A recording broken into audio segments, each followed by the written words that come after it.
Jason Dumas has chunked the deuce to Prairie View in favor of Southern, and Mo Carter from Fox 54 is joining to talk about the post-Aqeel Glass Alabama A&M Bulldogs. Oh yeah, it's locked on HBCU. Play my music. You are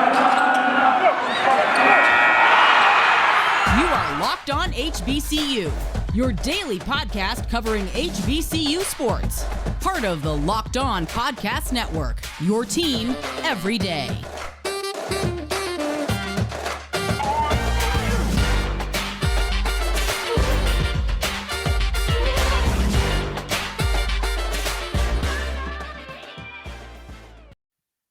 What's going on, family? Welcome back to another episode of the Locked On HBCU podcast, your number one daily one-stop shop for everything HBCU athletics, Monday through Friday, part of the Locked On Podcast Network, team every day. And I, of course, am Darian Gray, aka the Mouth of the South, Texas Southern alum and former TSU Herald Sports editor. Thank you for going on this journey with me, making Locked On HBCU your first listen of the day every single day. And when the mic cuts off, you know you can on Twitter at South Exclusives. I'm always willing to talk, DM me, tweet me, however you want to get down. I appreciate it all. But I want to talk about Jason Dumas and making a move that I think is going to shake some things up for the fans and the players between Southern and Prairie View. That's right. Jason Dumas, one of the best players on that Prairie View A&M defense, has transferred to Southern. Now, when he puts a name in the transfer portal, everybody wants to know, where is he going? Where is he going? Where is he going?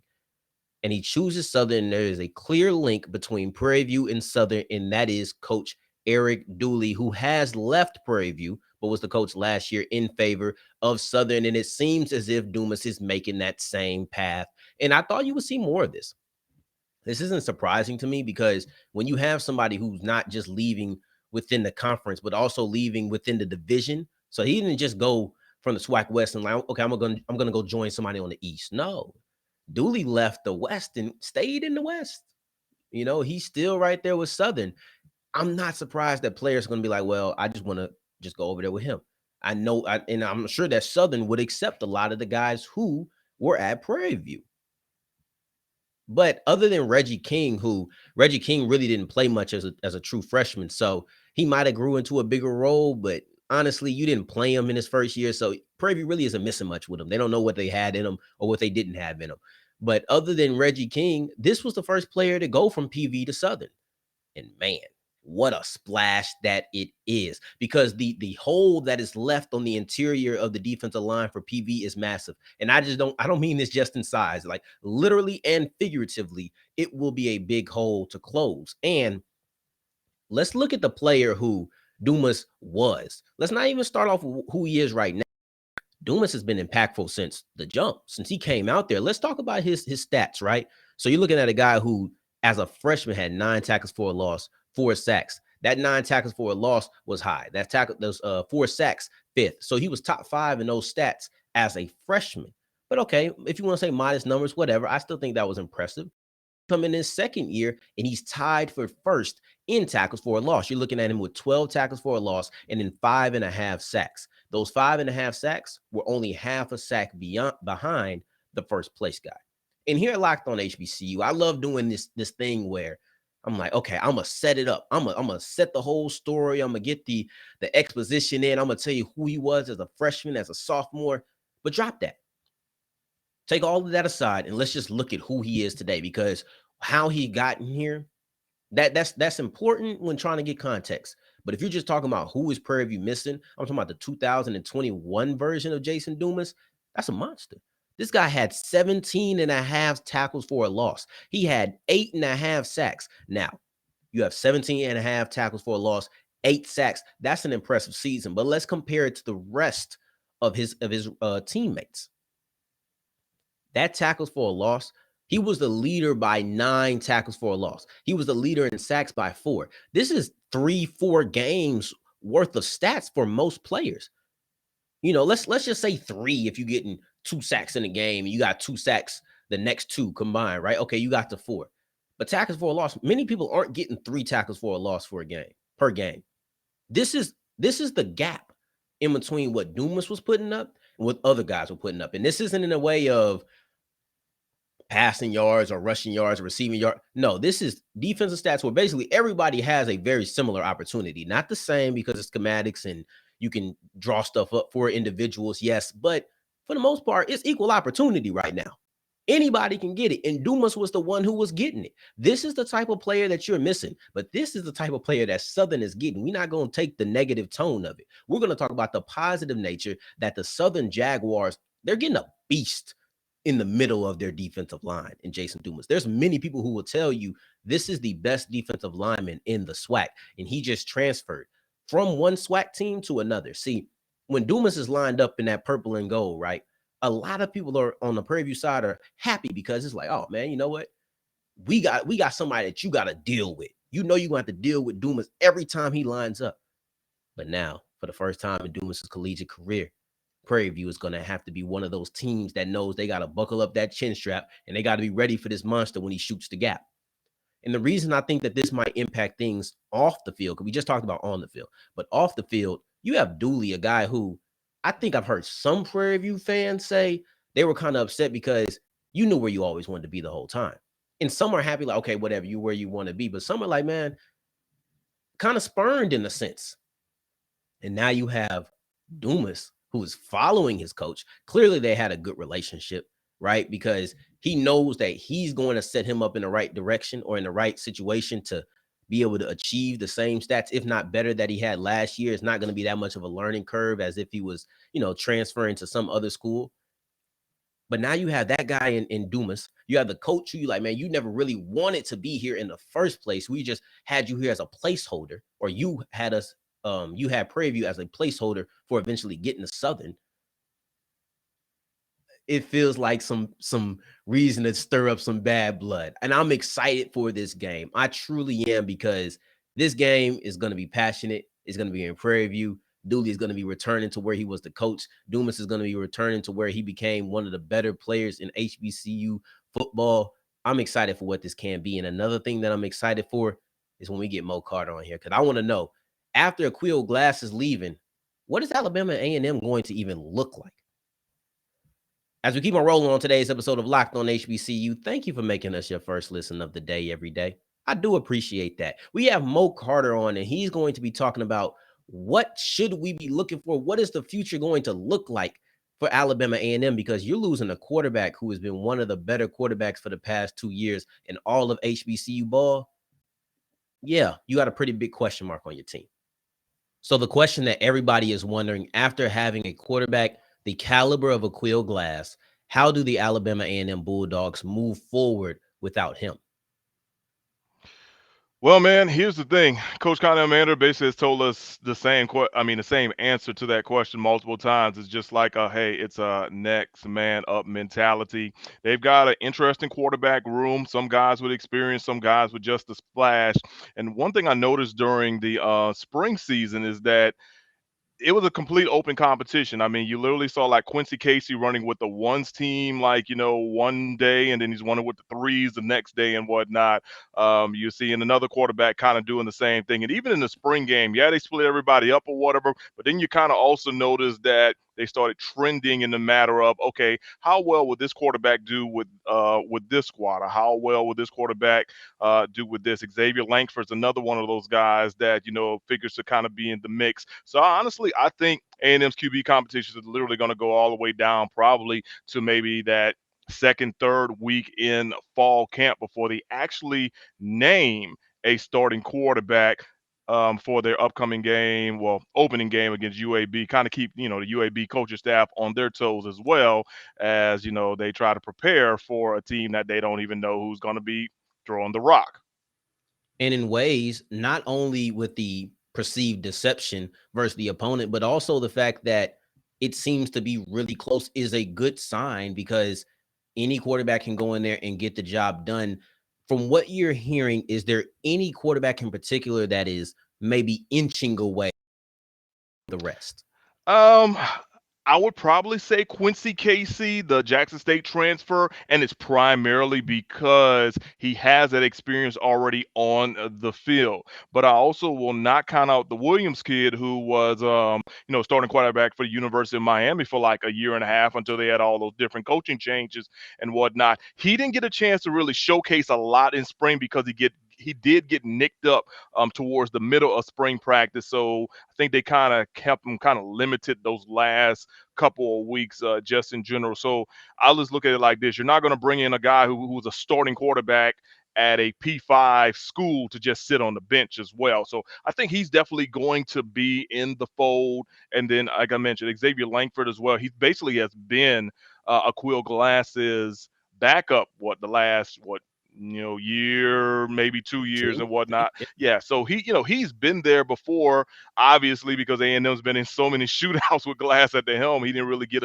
a lot of opportunities to showcase stuff on this field, but I did see a lot of growth with him with that. So honestly, man, this competition is as open as anything. Now, one thing I can tell you though is that whoever the starting quarterback is, they will still have a slew of weapons offensively to work with. One of the quarterback's best friends, no matter what team you're on, is a healthy running back. Gary Quarles, the SWAC's leading rusher this past year, he eclipsed over 1,000 yards on the ground in just 10 games. He's back, and he's a big time playmaker, especially when you can get him into space. He's not the biggest guy on the field, but lots of times guy is getting 3-4 yards a pop because you're not even seeing him once he gets past the line because he's just that small, but yet he's that quick. And then you have a guy like Abdul-Fatai Ibrahim, an FCS All-American over his first couple of seasons, whether it was, a regular All-American or a freshman All-American. He's back, at the wideout position. You've got another guy in Brian Jenkins Jr. who will be fully healthy this upcoming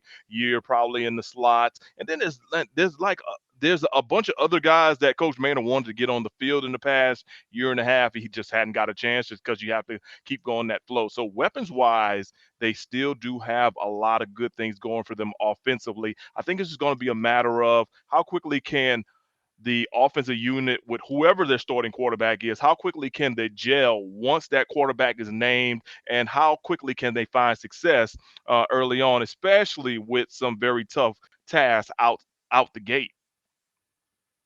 Yeah, important that you mention all of the weapons that whoever the quarterback is going to be will have at his disposal, because replacing a quarterback of Glass's caliber is more than just putting another quarterback there.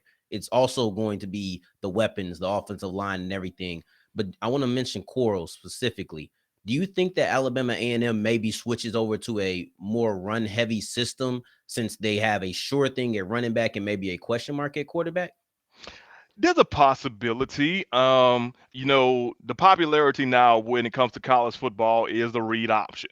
And one thing you can say with the guys who were in competition this past spring at Alabama A&M to be the guy that replaces Aqeel Glass is that all three of those guys are quite mobile. Can they run the option? Can they run the read? Can they run good play actions? Those are questions that definitely had to be answered throughout the spring, as far as those quarterbacks proving themselves to the coaching staff with Coach Manor, Coach Jason Mine, also Coach Taylor, calling and running things. So I would not be surprised that they try to go more balanced. I don't think they'll go more run heavy, but I can see it to be a little bit more balanced because Coach Manor has told us in the past that he would like to have more of a balanced attack. It's just, hey, when he's got a 6'5" quarterback that can sling it and throw it for over 300 yards every game, it's kind of hard to, say, okay, let's kind of run the ball a little bit more unless we're trying to, run some clock out near the end of the game, where they were able to do that in certain instances. But yeah, I would go ahead and say they probably want to have more balance compared to more run heavy. But then again, here's another thing too, man. It also will depend on the schemes that different teams throw at them each and every week as well. I had to ask that question, and I'm glad that he was able to answer it and give us some more insight into the situation that we're not always privy to. Now, going forward, I am going to ask about the defensive side of the ball because it's not just the Aqeel Glass. But before we get to that, I want to tell you about betonline.net, because betonline.net is the best place for all of your wagering. And actually, before I came on here, I ran downstairs and I told my pops, I said, look, you understand, you got to look at this odd. I found a bet that I think I might even want to get in on, and that's the over under for all of my Saints fans. It's 8.5. 9 games. We winning 9 games. Go check out Ross on Locked On Saints. He'll take games at least.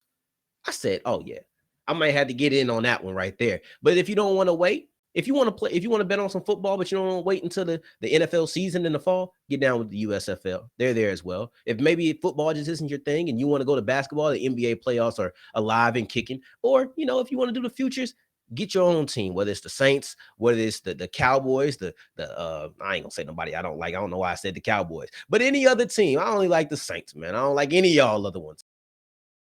Regardless of who your team is, go online and put some money down because they are the fastest and easiest way to wager on all of your favorite sports. Bet online, where the game starts. As we're wrapping up today's episode of Locked On HBCU, I want to talk about Duane Taylor's possible future as a head coach, and then also what's up with this defense, because the defense held back Alabama A&M last year, and they cannot afford to do the same this year. Now, I want to ask you about this guy, Duane Taylor. Before we get into the defense, I want to ask you about Duane Taylor. He's a guy who has been praised for his offensive play calling, even, was a coach at the NFLPA Bowl. Do you see head coaching in this future? And if you do, is it an immediate future or is it maybe in the distant future for him?